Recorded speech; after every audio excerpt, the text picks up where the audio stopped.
Pour mes amis, l'histoire d'aujourd'hui est Misoul et Safar. Il s'agit d'un extraterrestre, ami d'une petite fille de la Terre. Misoul et Safar. Misoul est un petit martien. Il vient de la planète Mars. Il a une amie sur la Terre. Elle s'appelle Safar.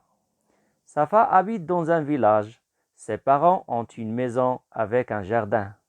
De temps en temps, quand Misoul a fini son travail, il fait un voyage vers la Terre pour voir son ami. Une fois, Misoul avait dit à Safar, « Chez nous, il n'y a pas d'horloge, il n'y a pas de pluie, il n'y a pas de feuilles qui s'envolent, il y a seulement du métal et de la lumière blanche. » Sur Mars, le temps a passé depuis la dernière visite de Misoul à son ami Safar. Maintenant, Misoul est prêt pour un voyage vers la Terre. Il doit se poser au même endroit que la première fois. La Terre se rapproche, elle est comme une bille dans l'espace.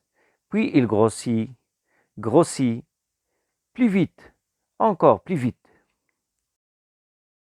Voilà la montagne, la plaine et enfin le bois. La soucoupe se pose doucement. Bonjour la Terre. Oh, mais les arbres ne sont plus les mêmes. Elles sont noires et tristes. Où est la belle herbe verte? Qu'est-ce que cette chose blanche et froide? Il regarde sa carte, refait ses mesures.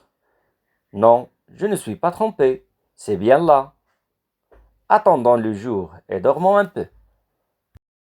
Il est 9 heures du matin. Misoul se réveille. Le soleil brille dans un ciel clair, mais les arbres sont toujours noirs et la terre aussi blanche et brillante que le sol de Mars. Bon, je vais voir. Il dit quelques mots, et le voilà qui se transforme. Il est maintenant un jeune habitant de la Terre. En route, je vais d'abord chercher la maison de Safar. Il marche, il marche. La neige recouvre le chemin et Misoul se perd. Enfin, il arrive au village. Des dames font leur marché. Je vais demander à une dame. Pardon, madame, je cherche une maison. Quelle maison? Une maison blanche? Comment? Autour de la maison, il y a un jardin avec des roses. Vous cherchez un jardin avec des roses en cette saison? Oui. Ah ah. Mais enfin, jeune homme, d'où venez-vous? De la Lune? Non, non, pas exactement. De la Chine? Oui, c'est ça, madame. De la Chine. En Chine, il y a toujours des roses. Ah bon. Et qu'est-ce que vous venez faire ici?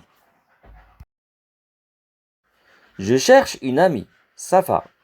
Moi, je connais 3 ou 4 Safa. La fille de l'épicier, le bébé du facteur, la fille de l'ingénieur. C'est peut-être celle-là. Alors, vous voyez, elle habite là-bas, à la sortie du village. Ils ont un jardin, mais pas de roses. Oh, non, pas de roses en cette saison. Merci beaucoup, madame. Comme c'est difficile de comprendre la terre. Misoul a enfin trouvé la maison de Safa. Il a regardé longtemps, le jardin tout blanc et les roses noires. Par la fenêtre, il voit Safa qui mange et sa maman qui se penche vers elle. Comment faire pour leur parler? Mais voici un garçon qui arrive. Il entre dans le jardin, il va sonner à la porte. Alors Misoul s'approche de lui, le touche légèrement du doigt. Le garçon ferme les yeux et attend. Misoul dit tout doucement, « Comment tu t'appelles ?»« Aziz. »« Va vite chez toi. » Le garçon ne peut dire non à cette voix qu'il n'a jamais entendue. Aziz fait demi-tour et s'en va. Misoul se transforme et il n'est plus Misoul, il est Aziz. Il sonne à la porte. Safar vient ouvrir. Ah, bonjour Aziz. Comment va ta sœur? Très bien, merci madame. Maman a l'air tout étonnée. Comment très bien? Elle était malade ce matin. Oui, c'est vrai, j'ai oublié. Safa s'approche et dit, alors Aziz, tu me l'as apporté? Vite, dis-moi. Quoi? Ne fais pas l'idiot.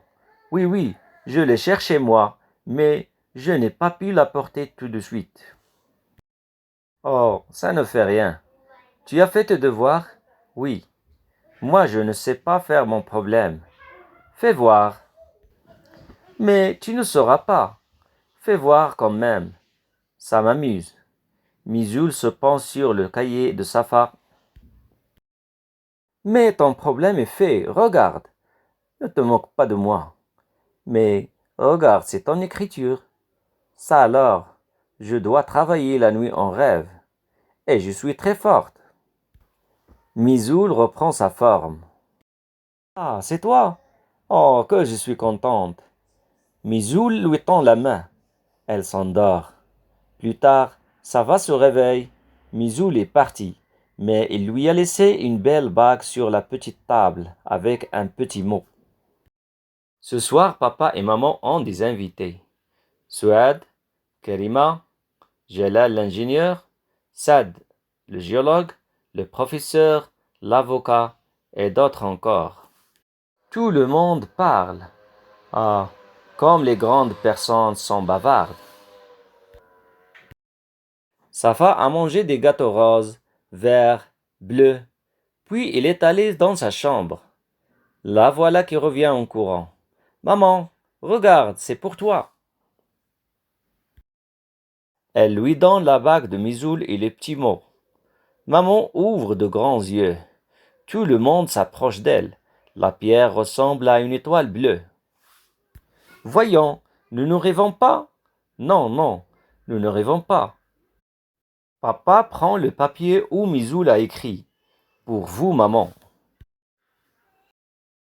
Est-ce que toi, Safa, qui a écrit cela? Oh non, je n'écris pas comme cela. Mais c'est vrai, ce n'est pas ton écriture. Chaque lettre est un dessin que je ne connais pas. Oui, celle-ci ressemble à un serpent. Celle-là a une flèche. Celle-là a un dindon. Et pourtant nous comprenons cette lettre, n'est-ce pas? Que lisez-vous? Faites voir, faites voir, faites voir. Nous lisons pour vous, maman. Mizoul. Connaissez-vous quelqu'un de ce nom? Non, non. C'est un nom bizarre. Mais comment cet homme est-il entré chez vous?